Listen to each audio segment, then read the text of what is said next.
Welcome back to Homebuyer University. Today we are going to specifically be talking to those of you who already own a home but are thinking about buying your next one. Anytime that you're in the market to buy a new home when you already own, it could be a little daunting or a little opaque as to what the paths and options are for you. So today we want to dive into what the potential options are for you if you already own and are trying to buy that next home. So in determining which route you go, you first need to start with asking yourself a really important question. Andrew, give everyone the question that's a key to success for figuring out how to buy their next home. The first thing you want to do is figure out what you're going to do with your departing residence or the house that you currently own. Here you've got really a couple options. The first is you can list your home for sale. After it sells, take those net proceeds or the money that you made from the home and invest that onto your next property. The other option is you can turn it into a rental. If you've been wanting to become an investor and have your own investment properties, there might be a possibility that you can find a tenant, place it in that property, and then move forward with your new purchase. So whether you decide to sell your home or rent it out, those are going to determine the options you have for your house moving forward. Let's talk about that first option, which is potentially keeping that home, building your investment portfolio, and turning your current residence into a rental to make you a little bit of money. Now, this is a very popular option if you're able to do it.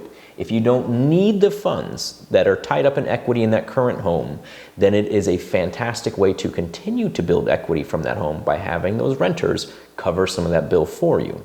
So how does this work when you're trying to get a mortgage, especially when you already live in that house and don't have tenants yet? In turning your property into an investment or a rental property, it is a great way to potentially offset that payment to free up some more qualification power on that next home. What we'll use is a rental agreement. Whatever that rental agreement is, the mortgage process is allowed to use 75% of that gross rental income. That percentage of rents then gets applied towards that bill on your current departing residence to help offset it. And by doing this, it's going to free up a bit more flexibility in your DTI ratios, debt to income ratios, and give you some more purchasing power for that next home. So if you can't afford 2 house payments on your own, there is hope, because you can use that rental income to offset that first mortgage to help you qualify for a larger second one on this new home. The second option is simply selling your departing residence or the house that you currently own. The majority of people's net worth is tied up in the equity of their home. And so in order to access those funds, the most simple way is to sell that home, take your net proceeds or your equity, your profit off of the home, and invest it and use it as your down payment and closing costs for the new home. So let's say you don't want to move twice. You don't want to move out of your house into a rental and then into the next home. What options might someone have to avoid that? That's a really good question. Oftentimes when you sell your house, you're now in a little bit of limbo because you might not have found your new home just yet because you wanted to access the equity and the proceeds of your sale. So you're in a rental in the meantime, and I think moving once is most people's nightmare. Moving twice is just about everybody's nightmare. So how can we kind of potentially mitigate that as much as possible? And there are a couple options here. The first option, the one you'll most likely see most commonly, is what's called a contingent or simultaneous sale.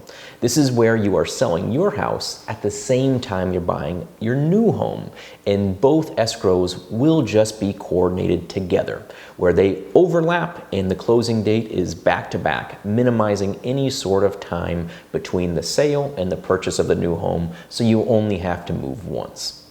Another way to do this is if you're selling your home is to ask for a rent back, where you say, hey, new buyers buying my home, can I rent my home from you and stay in it for maybe 1 to 2 months after closing to give me time to find this new home?